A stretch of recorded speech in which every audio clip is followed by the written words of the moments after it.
Hello everyone, this is the Insomniac GM, and I tried recording this video before and I just sounded uninterested. So this time I'm going to record it again and I'm hoping to actually capture the excitement I had when I originally played it.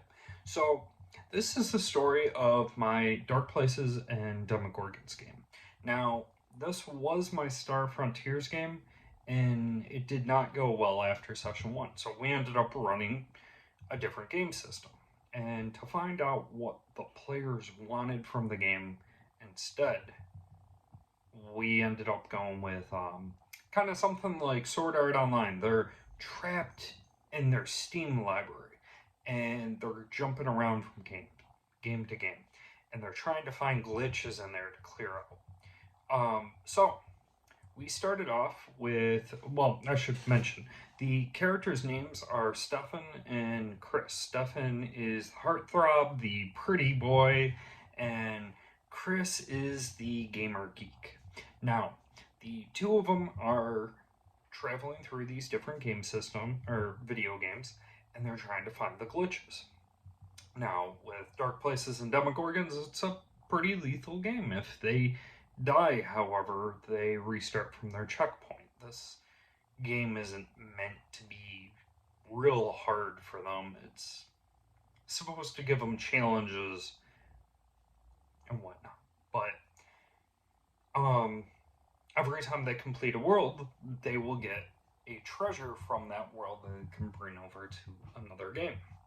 And I haven't quite decided. I'm thinking about limiting their inventory to 2 to 3 items, but right now they got the gravity gun. So they went into Half-Life 2, and they were traveling around trying to figure out where this glitch is they gotta take care of.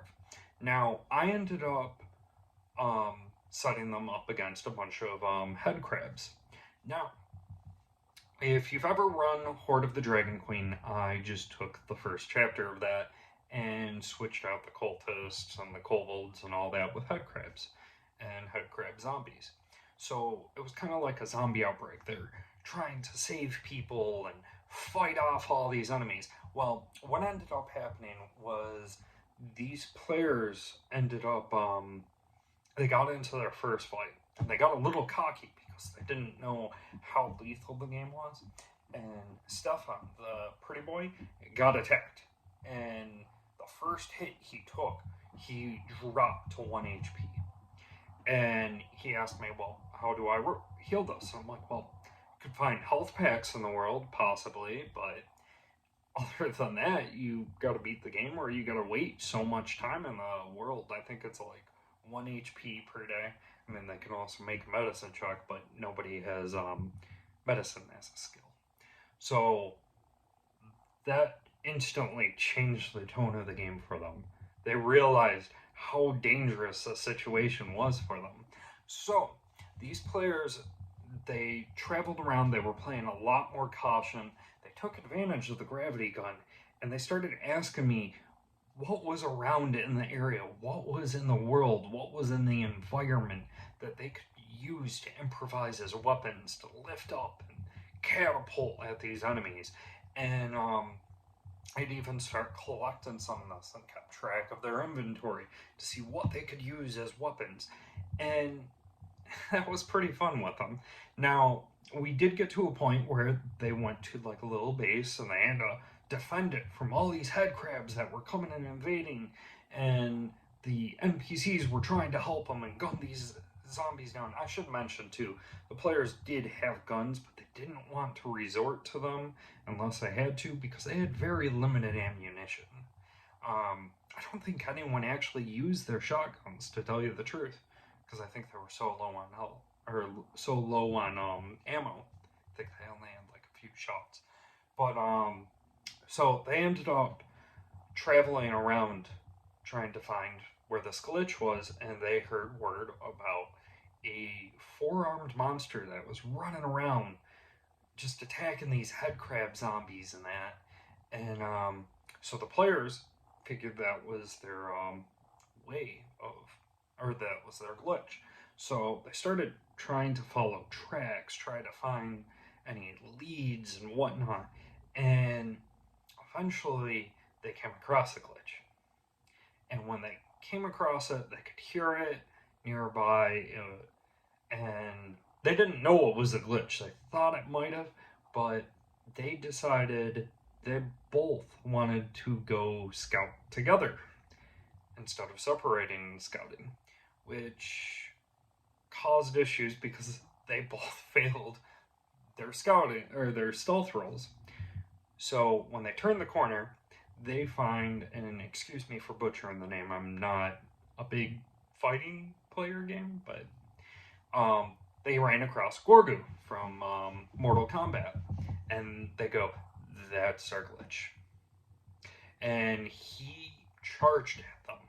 Well, Stefan ran away, trying to get as far away, and now Gorgu got up to Chris, and he's slugging at him. They're trying to create barricades. I should mention the players did scout and get some armor to defend themselves. That did save Chris.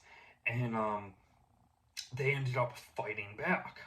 And the players were afraid because if they died, they'd lose all their equipment and that. Kind of like they'd start back from the checkpoint, and they didn't want to do all that again. So they were freaking out. Chris got down to 1 hit point. Stefan was still at 1 hit point. And they had to fight Gorgu. They are throwing everything. They are trying to create barricades. They're trying to run. And it got to the point where I think it was Stefan was firing his pistol at Gorgu, just trying to take him down, and it came down to 1 die roll left. If he succeeded, Gorgu would die. If he failed, well, Chris would die, and Stefan might be next. Well, he ended up succeeding. He ended up shooting him, and I told him, finish him. How do you do it? And he started explaining to me the process of firing them at him with a pistol. Now, although I am not a Mortal Kombat fan, or a fighting video game fan, my friends are, and that's why I put it in there. And they went all out with it. They went into great detail of their finisher, how they took down Gorgu. And when the game ended, I asked them, video game world do you want to go to next? And they ended up telling me it's another fighting game I'm not aware of, but I'm doing research on. Blaze Blue. But we're all looking forward to it. And it went much better than how things went with Star Frontiers. And I'm really glad with that. Just to let you know what happened with Star Frontiers, just as a real quick thing, I asked the players what they wanted. They told me what they wanted, and I still wasn't providing something they wanted. They weren't having fun. But these players didn't want to tell me. And I know how they are. They're afraid to hurt your feelings. So I didn't want to force them to play a game they didn't want to play. But I didn't want to,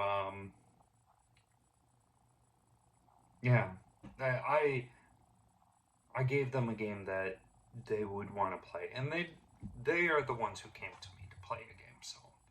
But that's my story, and it is so good to be back. Sorry for the long wait, and I hope to see you guys again next time.